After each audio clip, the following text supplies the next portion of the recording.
Welcome everyone, this is Tarun Lavat. Welcome to one more lecture of Tarun Lavat physics. आज हम पढ़ेंगे एक और नया lecture related to chapter number 6 of class 11, that is work, power and energy. और last lecture में हमने वर्क से रिलेटेड कुछ बात करी थी, आज हम उसी बात को आगे बढ़ाएंगे। लास्ट टॉपिक जो हमारा था उसमें हमने बात करी थी वर्क के बारे में, और वर्क में जो लास्ट हमने टॉपिक खत्म किया था, लेक्चर खत्म किया था, वो था हमारा work done by a variable force, है ना। अगर फोर्स वेरिएबल हो तो उस वक्त हम वर्क का कि इंटीग्रेटेड फॉर्म यूज़ कर सकते हैं एफ इंटू डी एक्स। ठीक है, ऐसी सिचुएशन हमें कब पड़ती है, जैसे फॉर एग्जांपल मैं एग्जांपल लेता हूँ। लेट्स सपोज हमको दिया गया है कि एक बॉडी है और उस पर फोर्स लग रही है 3x² + 2, 3x² + 2, where x is distance या डिस्प्लेसमेंट और f इज फोर्स। यानी कि देखो ये वेरिएबल फोर्स है, जैसे जैसे डिस्टेंस या डिस्प्लेसमेंट बदलेगा वैसे वैसे फोर्स बदलेगी। यानी कि फॉर एग्जाम्पल अगर एक बॉडी मूव कर रही है, देखो एक बॉडी है, इस पर फोर्स लगा के डिस्प्लेसमेंट किया जा रहा है ना, एक्स डिस्प्लेसमेंट किया जा रहा है। सो लेट्स सपोज जब ये बॉडी 1 मीटर पहुंचेगी तो इस पर लगने वाली फोर्स कितनी होगी, 3 × 1 + 2 कितना हो जाएगा, 5 न्यूटन की। ठीक, सिमिलरली जब ये बॉडी यहाँ होगी तो ये 2 कितना चल चुकी है, 2 मीटर चल चुकी है। जब आप यहाँ 2 रखेंगे तो 2 का स्क्वायर 4, 4 3 12, 12 + 2 14, उस वक्त फोर्स कितनी होगी, 40 न्यूटन की। तो लगातार देखो फोर्स क्या कर रही है, वेरी कर रही है। तो आपको वो फोर्स किस तरीके से वेरी कर रही है, तो उसका रिलेशन दे रखा है आपको डिस्टेंस के साथ, यानी एक वेरिएबल फोर्स आपको दे रखी है। तो ऐसी सिचुएशन में आपको क्या कैलकुलेट करना है, वर्क कैलकुलेट करना है। तो ऐसी सिचुएशन में वर्क कैसे कैलकुलेट करेंगे, तो वर्क कैलकुलेट करने के लिए हम कौन सा फॉर्मूला लगाएंगे, work done for a variable force के लिए हमने ये फॉर्मूला लास्ट लेक्चर में बात करी थी। तो यानी कि फॉर्मूला हो जाएगा integration of f dot D x. F की जगह आप क्या पुट कर देंगे, जो फंक्शन दे रखा है आपको 3x² + 2 × dx, इसको हम आगे सॉल्व कर लेंगे, अलग अलग इंटीग्रेट करेंगे, dx इसके साथ भी और dx इसके साथ भी। तो हो जाएगा 3x² × dx plus integration of 2 × dx, right. आगे सॉल्व कर लेंगे, आगे सॉल्व करेंगे तो हमको क्या मिलेगा, देखो 3 कांस्टेंट है, बाहर आ जाएगा। जो चीज़ कांस्टेंट होती है वो इंटीग्रेशन से बाहर आ जाती है, अंदर बचा x² × dx प्लस, ठीक है। आगे बढ़ लेते हैं, यहाँ पे 2 बाहर आ जाएगा, जो कांस्टेंट होता है उसका इंटीग्रेशन होता नहीं, वो बाहर आ जाएगा। यहाँ पे देखो अब हमारे पास एक फॉर्मूला होता है इंटीग्रेशन का, है ना, कई बार पढ़ चुके हैं आप लास्ट लेक्चर्स में भी, x⁴n dx। ठीक है, इंटीग्रेशन ऑफ x⁴n dx, इसको हम सॉल्व करेंगे तो आंसर क्या आता है, x⁴n+1 ओवर n+1। तो ये क्या है, x⁴2 × dx। तो इसका आंसर क्या हो जाएगा आपका, x⁴2+1 यानी कि 3 ओवर 2+1 यानी कि 3। ठीक है, ये आ जाएगा प्लस 2। अब देखो यहाँ dx है, सारे छोटे छोटे dx इंटीग्रेट होकर हो जाएगा बड़ा x, सारे छोटे छोटे dx इंटीग्रेट होके क्या हो जाएगा, बड़ा x। ठीक है, तो यहाँ पे हम लिख लेंगे x।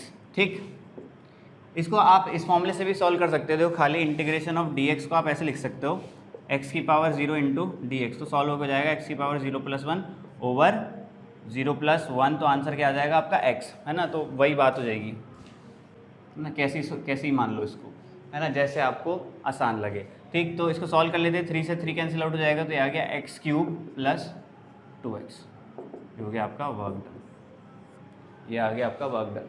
ठीक है, तो अगर आपसे पूछ लिया गया calculate work done when body reaches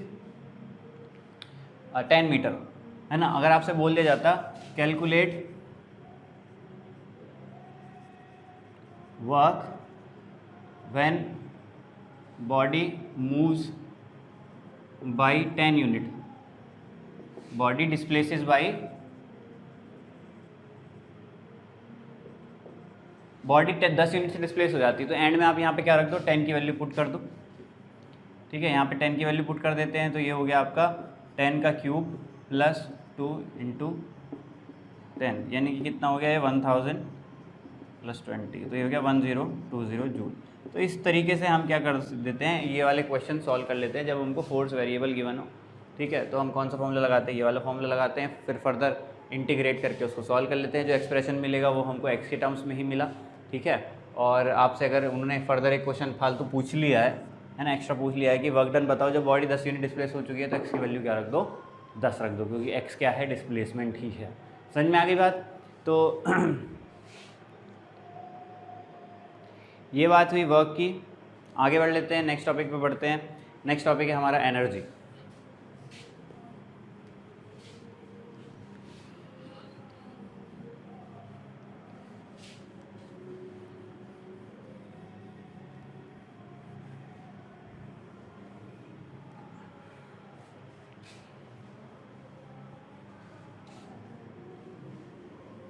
ठीक है भाई, अगला टॉपिक है हमारा एनर्जी।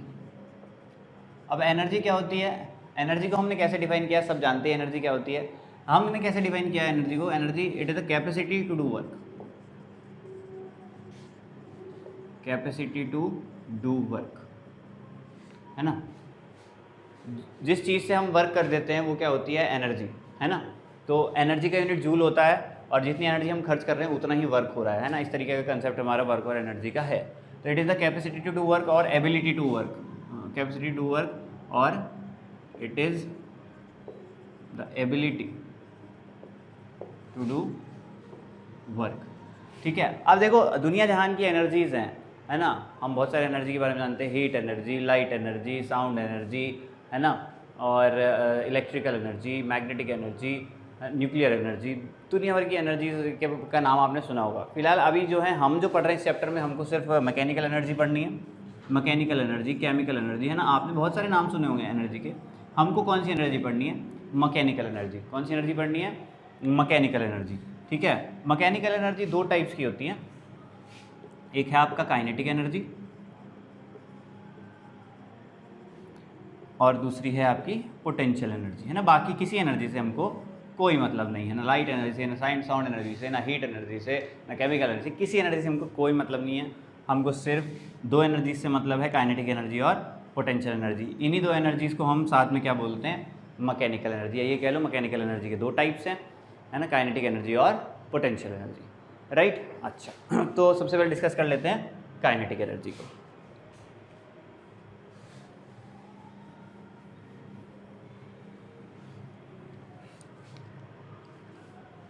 ठीक है, तो काइनेटिक एनर्जी सब जानते भी हैं ऑलरेडी आप लोग। काइनेटिक एनर्जी क्या होती है? जब कोई बॉडी मोशन कर रही होती है, किसी सर्टेन वेलोसिटी से मूव कर रही होती है, तो ड्यू टू मोशन किसी बॉडी के पास जो एनर्जी होती है उसको बोलते हैं हम काइनेटिक एनर्जी, है ना। तो energy due to motion of a body, है ना, उसको हम क्या बोलते हैं? काइनेटिक एनर्जी, है ना। एनर्जी ड्यू टू मोशन, है ना, या वेलोसिटी, उसको आप क्या बोलते हो? Kinetic energy. उसको क्या बोलते हो? Kinetic energy. अच्छा, अब काइनेटिक एनर्जी का फॉर्मूला हम डिराइव करेंगे। देखो ये फॉर्मूला बहुत पॉपुलर फॉर्मूला है काइनेटिक एनर्जी का, हाफ mv², है ना, कि एक बॉडी है m मास की, अगर v वेलोसिटी से मूव कर रही है तो तुरंत आप काइनेटिक एनर्जी बता दोगे। इसकी फॉर्मूला लगाए काइनेटिक एनर्जी, इसको हाफ mv²। इस फॉर्मूले को हम डिराइव करेंगे, राइट। इस फॉर्मूले को क्या करेंगे? हम डिराइव करेंगे। अच्छा चलिए इस फॉर्मूले को डिराइव कर लेते हैं। कैसे डिराइव करेंगे? देखो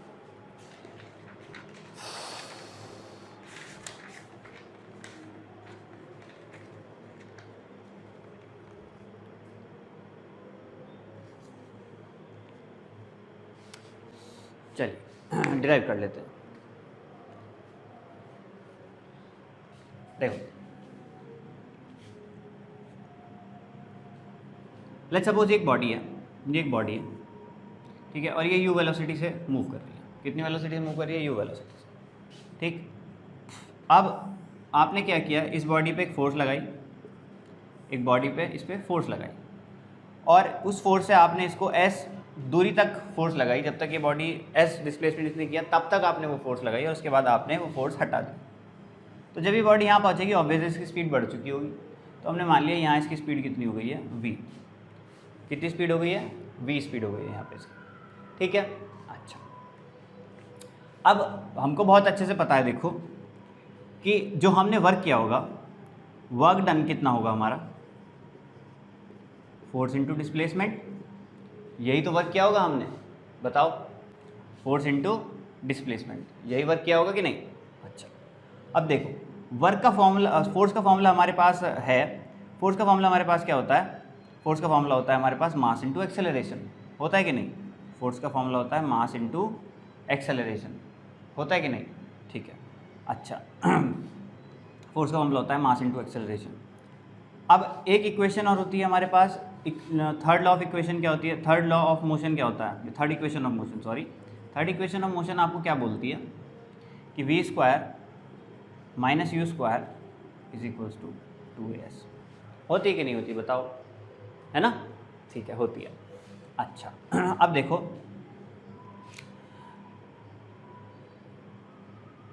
ये जो फोर्स का फॉर्मूला हम यहाँ पे पुट कर देते हैं, ये हो गया आपका मास इंटू एक्सेलरेशन इंटू एस, ठीक है, क्लियर है बात? अच्छा अब देखो तो वर्क डन का फॉर्मूला क्या हो गया, mass into acceleration into displacement. ठीक, अब यहाँ पे देखो एक्सेलरेशन इंटू डिस्प्लेसमेंट की जगह, एक्सेलरेशन इंटू डिस्प्लेसमेंट की जगह मैं क्या लिख सकता हूँ, work upon mass, work upon mass. तो ये हो जाएगा v square minus u square is equals to कितना हो गया, ये हो गया आपका 2 इंटू वर्क ओवर मास। इसको इधर ले जाते हैं, इसको इधर ले जाते हैं। ठीक, तो ये हो गया आपका, क्या हो जाएगा देखो, वर्क हो गया, वर्क का फॉर्मूला हमारे पास हो गया half m v square minus half m u square. ठीक, हाफ एम यू स्क्वायर। अब एक बात समझो, अगर बॉडी शुरुआत में खड़ी थी, अगर बॉडी शुरुआत में खड़ी हुई थी, ठीक है, तो हमको ये एक्सप्रेशन तो जीरो हो जाएगा ना, तो इनिशियल वेलोसिटी तो जीरो है, तो वर्क डन का फॉर्मूला फाइनली क्या आया, ये तो जीरो हो जाएगा। तो वर्क डन का फॉर्मूला फाइनली क्या आया, work done is equals to half m v square. आया कि नहीं बताओ, वर्क डन का फॉर्मूला क्या आया, हाफ एम वी स्क्वायर। अब एक बात बताओ, अगर ये बॉडी खड़ी थी, अगर ये बॉडी खड़ी थी तो क्या इसके पास कोई एनर्जी थी, नहीं थी। आपने फोर्स लगाई, आपने डिस्प्लेसमेंट किया, आपने वर्क किया, तो बॉडी के पास क्या आ गई, एक वेलोसिटी आ गई, एक काइनेटिक एनर्जी आ गई। तो वो काइनेटिक एनर्जी जो इसके पास आई वो कहाँ से आई, हमने जो इस पर वर्क किया वही इसकी काइनेटिक एनर्जी में कन्वर्ट हुआ। हमने जो वर्क किया भाई, हमारी एनर्जी खर्च हो गई और वो एनर्जी किसके पास पहुँच गई, बॉडी के पास। तो हमने जो वर्क किया वो इसकी काइनेटिक एनर्जी में कन्वर्ट हो गया। तो काइनेटिक एनर्जी का फॉर्मूला आया हाफ एम वी स्क्वायर। समझ में आई बात, ठीक है, हाफ एम वी स्क्वायर। फिर से सुन लो, लेट्स सपोज ये एक बॉडी है जिसकी इनिशियल वेलोसिटी यू है, कितनी है इनिशियल वेलोसिटी। मैं और आसान करवा सकता था इस डेरिवेशन को, मैं अगर शुरुआत में ही यू ले लेता, यू को जीरो ले लेता, तो ये क्वेश्चन और ये डेरिवेशन और आसान हो जाता है ना। लेकिन एक इसके पीछे एक कारण है, मैंने ऐसा क्यों लिया है, ठीक है, वो आपको आगे पता लगेगा अभी। ठीक, अच्छा, अब देखो इस वेलोसिटी की, इस बॉडी की वेलोसिटी क्या है, यू वेलोसिटी है, ठीक है। आपने इस चलती हुई बॉडी पे फोर्स लगाई और एस दूरी तक इसको धक्का दिया फोर्स लगा के, और इसमें क्या हो गई, इसकी वेलोसिटी चेंज होकर वी हो गई और आपने धक्का लगाना बंद कर दिया। तो इसकी एनर्जी क्या होगी, थोड़ी सी चेंज हो गई, यानी स्पीड इसकी बढ़ गई, यानी पहले जो इसके पास काइनेटिक एनर्जी थी उससे ज़्यादा एनर्जी आ गई है। अच्छा, अब वर्क डन जो आपने किया उसका फॉर्मूला क्या होता है, force into displacement. Work done का फॉर्मूला क्या होता है, फोर्स इंटू डिस्प्लेसमेंट। फोर्स का फॉर्मूला क्या होता है, मास इंटू एक्सेलरेशन। फोर्स की जगह हमने क्या पुट कर दिया, मास इंटू एक्सेलरेशन, तो वर्क का फॉर्मूला हो गया mass into acceleration into s. यहाँ से ए इंटू एस की वैल्यू आ गई डब्ल्यू upon m. A into s की वैल्यू मैंने क्यों निकाली, क्योंकि अगर आप थर्ड इक्वेशन ऑफ मोशन लगाओ v square minus u square equals to s, तो उसमें ए एस आता है, ठीक है। तो यहाँ पे ए एस में ही मुझे वैल्यू पुट करनी है, तो ए एस की वैल्यू मैंने डब्ल्यू अपॉन एम यहाँ पे पुट कर ली। अब जब आप एम को इधर ले जाओगे तो 2 तो नीचे चला जाएगा और एम ऊपर मल्टीप्लाई होगा तो हो जाएगा half m v square minus half m u square. अगर इनिशियल वेलोसिटी जीरो होती, अगर इनिशियल वेलोसिटी जीरो होती तो वर्क डन का फॉर्मूला कितना आता, हाफ एम वी स्क्वायर। यानी कि जो वर्क आपने किया उसकी वैल्यू कितनी है, हाफ एम वी स्क्वायर। अब आपने जो वर्क किया है वही तो इसकी काइनेटिक एनर्जी में कन्वर्ट होगा। अगर बॉडी रुकी हुई थी तो उसके पास कोई एनर्जी नहीं थी, अब आपने वर्क किया तो उसके पास कुछ एनर्जी आ गई, उसको उस एनर्जी को हम क्या बोलते हैं, काइनेटिक एनर्जी। तो एनर्जी कहाँ से आई, हमारे दिए हुए वर्क से आई, तो हमारा वर्क ही किस में कन्वर्ट हुआ, काइनेटिक एनर्जी में कन्वर्ट हुआ। तो फाइनली इसको हम क्या लिख सकते हैं, kinetic energy equals to half m v square. Clear है बात, चलिए आगे बढ़ लेते हैं। अच्छा, इस क्या कहते हैं, इस डेरिवेशन को करने का एक और तरीका है, ठीक है, जिसको हम बोलते हैं कैलकुलस मेथड। ठीक, कैलकुलस मेथड से आपको मैं बता देता हूँ, कैलकुलस मेथड से हम इसको कैसे सॉल्व करेंगे। ठीक है, कैलकुलस मेथड से देखो, यानी यूजिंग इंटीग्रेशन एंड डिफरेंशिएशन, है ना। बाई कैलकुलस मेथड भी कर लेते हैं, सिंपल वाला कर ही लिया है, कैलकुलस मेथड से भी कर लेते हैं बाई कैलकुलस मेथड। देखो, अगर आप कैलकुलस मेथड की बात करो तो हमारे पास देखो क्या है, वर्क डन का फॉर्मूला क्या, देखो कैलकुलस मेथड हम कब लगाते हैं, जब फोर्स वेरिएबल। अभी तो यहाँ पे क्या थी हमारी, फोर्स कैसी थी, कांस्टेंट थी। मजबूरी कैलकुलस मेथड की कब आ जाती है, जब फोर्स वेरिएबल हो। जैसे अभी मैंने बताया था कि work done is equals to integration of f into d x. ये कब आया था, पहले आपने छोटा सा वर्क निकाला था, है ना, एफ डॉट डी एक्स, और ऐसे सारे छोटे छोटे वर्क को ऐड कर दिया था, ऐसे छोटे छोटे वर्क को ऐड कर दिया तो हम इस एक्सप्रेशन पे पहुंच गए थे, है ना। तो वही बात है, देखो छोटा सा हमारा वर्क क्या होगा, एफ इंटू डी एक्स, है ना। भाई स्मॉल वर्क डन तो यही होगा ना, भाई स्मॉल वर्क डन क्यों होगा, क्योंकि लेट्स सपोज ये फोर्स वेरिएबल होती है, अगर फोर्स अगर वेरिएबल होती तो लगातार फोर्स बदल रही होती, 10, 11, 12, 13, 14 न्यूटन इस तरीके से चेंज हो रही होती। तो 10 न्यूटन ने थोड़ी देर के लिए तो लगी होगी, तो थोड़ी देर के लिए उसने छोटा सा डिस्प्लेसमेंट भी कराया होगा, तो छोटा सा वर्क हुआ होगा, dW=F/dx। ऐसी फिर 11 न्यूटन भी थोड़ी देर के लिए रही होगी, उसने छोटा सा डिस्प्लेसमेंट कराया होगा dx, उसका भी छोटा सा वर्क हुआ होगा dW×F/dx। तो ऐसे छोटे छोटे बहुत सारे वर्क होते हैं, ठीक है। तो एक छोटा सा वर्क हमने उठा लिया, dW=F/dx। अब F का फॉर्मूला हमारे पास क्या होता है? F का फॉर्मूला होता है मास into acceleration into dx, right. अच्छा, अब देखो यहाँ पे आप एक्सेलरेशन को क्या लिख सकते हो? एक्सेलरेशन को आप लिख सकते हो dV/dt। एक्सेलरेशन को हम क्या लिख सकते हैं? एक्सेलरेशन को आप पुट कर सकते हो dV/dt। क्लियर है बात? अच्छा, अब यहाँ तक बात क्लियर हो गई। अब इसमें हम क्या करेंगे आगे? मैं कुछ कंफ्यूज हो रहा हूँ, शायद मैंने कुछ गड़बड़ की है, मैंने कुछ गड़बड़ की है। नहीं, ठीक है ठीक है ठीक है ठीक है ठीक है ठीक है। देखो अब देखो dx/dt देखो वेलोसिटी का मामला क्या होता है? dx/dt। ये सारी बातें एक्सेलरेशन dV/dt, वेलोसिटी dx/dt, ये सब चैप्टर नंबर 3 में ऑलरेडी पढ़ चुके हैं, है ना। वैसे वेलोसिटी का मामला क्या होता है? dx/dt। एक्सेलरेशन का मामला क्या होता है? dV/dt। ये ऑलरेडी पढ़ चुके हैं। तो dx/dt को आप क्या लिख सकते हो? dx/dt को आप लिख सकते हो v, वेलोसिटी, तो dv/v, ठीक है। तो इसको फर्दर मैं ऐसे लिख सकता हूँ dW=mv/dv, ठीक है। ये हो गया छोटा सा वर्क। ये किसका फॉर्मूला हो गया? छोटे से वर्क का, स्मॉल वर्क डन का फॉर्मूला हो गया, राइट। अच्छा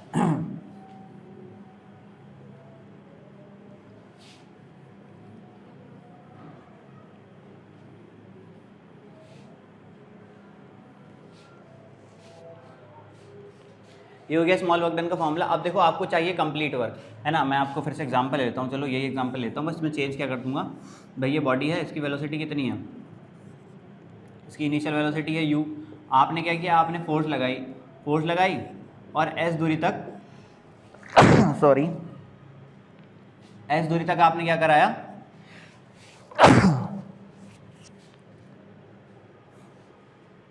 s दूरी तक आपने क्या कराया? डिस्प्लेसमेंट किया, ठीक है। और फाइनली जब आपने फोर्स लगानी बंद करी, इसकी वेलोसिटी कितनी हो गई भी?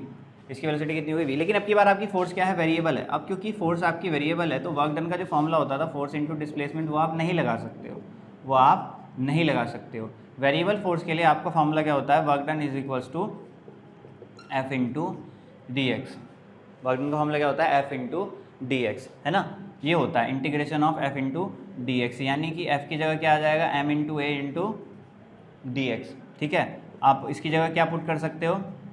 एक्सेलरेशन की जगह dV/dt इंटू dx, राइट। अच्छा, और dx/dt को आप क्या लिख सकते हो? v लिख सकते हो। dx/dt को आप क्या लिख सकते हो? लिख सकते हो v, राइट। क्या लिख सकते हो? dx/dt को v इंटू dv, ठीक। अच्छा, अब देखो m क्या है? मास विच इज अ कांस्टेंट, ये बाहर आ जाएगा, ये बाहर आ गया, अंदर क्या बचा? v into D. समझ में आई बात? ठीक। अच्छा, अब देखो क्या कर सकते हैं यहाँ पे? जब आप इंटीग्रेशन करते हो ना, तो आपको लिमिट भी लगानी होती है। कहाँ से कहाँ कर रहे हैं हम इंटीग्रेशन, ठीक है। कहाँ से कहाँ तक का आप इंटीग्रेशन करो, मतलब कहाँ से कहाँ तक का वर्क आप ऐड करना चाहते हो, मतलब यहाँ से लेके यहाँ तक का वर्क आप ऐड करना चाह रहे हो, है ना भाई। यहाँ का स्मॉल, यहाँ का स्मॉल, ऐसा भी हो सकता है मैं सिर्फ यहाँ से यहाँ तक का वर्क ऐड करूँ, ऐसा भी हो सकता है मैं पूरा कंप्लीट यहाँ से यहाँ तक का वर्क ऐड करूँ, ठीक है। तो आपको लिमिट भी लगानी होती है। अब लिमिट देखो क्या होगी? इंटीग्रेशन किस चीज़ का हो रहा है? देखो मास क्या है? मास तो कांस्टेंट है। इंटीग्रेशन हो रहा है वेलोसिटी का, किसका हो रहा है? वेलोसिटी का। तो वेलोसिटी की लिमिट कहाँ है? वेलोसिटी u से कहाँ जा रही है? v, तो आपको वेलोसिटी भी लगानी पड़ेगी u से लेके v, ठीक है। और अगर मैं इसको और आसान कर दूँ तो आप इनिशियल वेलोसिटी को 0 ही मान लो, इनिशियल वेलोसिटी को क्या मान लो? 0 ही मान लो, तो लिमिट लगाने की हमको ज़रूरत नहीं है फिर, ठीक है। इसको 0 ही मान लो, ठीक। अच्छा, तो अब देखो ये हो गया आपका integration of v d v. Integration of v d v को फॉर्मूले से कंपेयर करो। कौन से फॉर्मूले से कंपेयर करो? इंटीग्रेशन ऑफ एक्स की पावर एन डी एक्स। ये क्या होता है? एक्स की पावर n+1 ओवर n+1 होता है कि नहीं होता, है ना। तो ये हो गया v की पावर 1 इंटू डी वी, तो इसका फॉर्मूला हो जाएगा v की पावर 1+1 ओवर 1+1, यानी कि v²/2। ये सब बातें अगर आपको नहीं आती है तो चैप्टर नंबर 3 जाके दोबारा पढ़ो, वहाँ पे इंटीग्रेशन और डिफरेंशिएशन अच्छे से पढ़ाया गया है, ठीक है। तो इसको सॉल्व करके क्या आ जाएगा? v²/2। तो हो जाएगा mv²/2। वर्क डन किस में कन्वर्ट हो जाता है, काइनेटिक एनर्जी में, तो ये हो गया हाफ mv² फॉर्मूला। ठीक है, तो यहाँ पे देखो मैंने दो अप्रोच लगाई है कैलकुलस मेथड से, दोनों अप्रोच को एक बार समझ लो अच्छे से, अगर कन्फ्यूजन हो रही है तो। देखो क्या होगा, फोर्स यहाँ पे वेरिएबल है, यहाँ से यहाँ तक फोर्स फिक्स नहीं है, उसकी वैल्यू लगातार चेंज हो रही है। तो ऐसी सिचुएशन में क्या करते हो आप, वर्क का जो डायरेक्ट फॉर्मूला होता है work is equal to force into displacement को नहीं लगा सकते, क्योंकि हमको पता नहीं है फोर्स की वैल्यू क्या पुट करेंगे, क्योंकि फोर्स लगातार क्या कर रही है, वेरी कर रही है। तो अब हमने एक अलग फंडा लगाया, हम क्या सोचते हैं कि लेट्स सपोज फोर्स ऐसे बढ़ रही है 10, 11, 12 न्यूटन इस तरीके से बढ़ती चली जा रही है। तो जब 10 न्यूटन रही होगी तो थोड़ी देर के लिए तो रही होगी, जब वो थोड़ी देर के लिए रही होगी तो उसने थोड़ा सा डिस्प्लेसमेंट तो कराया होगा, तो छोटा सा वर्क तो हुआ होगा। तो छोटा सा वर्क क्या हुआ होगा, dw is equals to f into dx। dx क्या है, छोटा सा डिस्प्लेसमेंट। ऐसी कोई 11 न्यूटन वाली फोर्स ने भी छोटा सा वर्क कराया होगा, 12 न्यूटन वाली फोर्स ने भी छोटा सा वर्क कराया होगा। अब ऐसे छोटे छोटे वर्क सारे छोटे छोटे work F into d x होंगे, और इन सबको हम क्या कर देंगे, ऐड कर देंगे, तो हमको पूरा कंप्लीट वर्क मिल जाएगा। इस प्रोसेस को हम बोलते हैं इंटीग्रेट करना। तो देखो छोटा सा वर्क मैंने निकाल लिया, कितना होता है एफ इंटू डी एक्स। ठीक है, एफ की जगह एम इंटू ए पुट किया, ए की जगह D V by D T put किया, D x by D T किसका फॉर्मूला होता है, वेलोसिटी का, तो ये पुट कर दिया, तो छोटा सा वर्क आ गया डी डब्ल्यू is to m v into d v. ये है छोटा सा वर्क। अगर आपको कंप्लीट वर्क चाहिए, फॉर कंप्लीट वर्क आप क्या कर सकते हैं, इंटीग्रेट कर सकते हैं। इंटीग्रेट करने का मतलब क्या है, ऐसे जितने भी छोटे छोटे वर्क है सबको ऐड कर दिया जाए। सबको ऐड कर दिया जाएगा तो उसके लिए हम साइन लगाएंगे, इंटीग्रेशन ऑफ डी डब्ल्यू और integration of m v d v. ठीक है, ठीक, ये हो गया। ठीक, अब देखो क्या है, यहाँ से हम पहुँचते हैं सीधा कहाँ, यहाँ से हम पहुँचते हैं सीधा यहाँ। ठीक, ये और अब देखो स्मॉल डी डब्ल्यू, जितने भी छोटे छोटे वर्क है वो सब ऐड हो जाएगा, कंप्लीट वर्क डब्ल्यू, वो क्या हो जाएगा, कंप्लीट वर्क डब्ल्यू। ठीक है, एम क्या होता है, एम कांस्टेंट होता है, वो इंटीग्रेशन से बाहर आ जाएगा, अंदर क्या बचा, v d v. Integration of v d v, integration of v d v क्या चीज़ है, देखो ये एक्सप्रेशन है, इस फॉर्म में लिखा जा सकता है, एक्सप्रेस किया जा सकता है। तो इंटीग्रेशन ऑफ एक्स की पावर एन डी एक्स का फॉर्मूला क्या होता है, एक्स की power n plus one over n plus one. तो वी की पावर 1 इंटू डी वी को आप लिख सकते हैं वी की पावर 1 प्लस 1 ओवर 1 प्लस 1, यानी कि v²/2। तो इसकी जगह आप क्या पुट कर सकते हो, v²/2। तो फाइनली फॉर्मूला क्या आ जाएगा वर्क डन का, half mv² which is equals to kinetic energy. ये एक अप्रोच थी। दूसरी अप्रोच डायरेक्टली कर सकते हो, मैंने आपको बताया था जब वेरिएबल फोर्स हो तो वर्क का ये वाला फॉर्मूला लगाओ, work done is equals to integration of f into d x. F की जगह क्या पुट किया, mass into acceleration into d x. Acceleration की जगह d by D t, d x by D t किसके बराबर आ जाएगा, वेलोसिटी के। तो फिर से आप यहाँ पहुँच जाओगे और फिर फर्दर आप इसको सॉल्व कर सकते हो। समझ में आ रही है बात। तो ये थी बात किसकी भला, ये बात थी आपकी काइनेटिक एनर्जी, राइट। तो आज के लेक्चर में हम इतनी ही बात करेंगे, बाकी बात करेंगे नेक्स्ट लेक्चर में।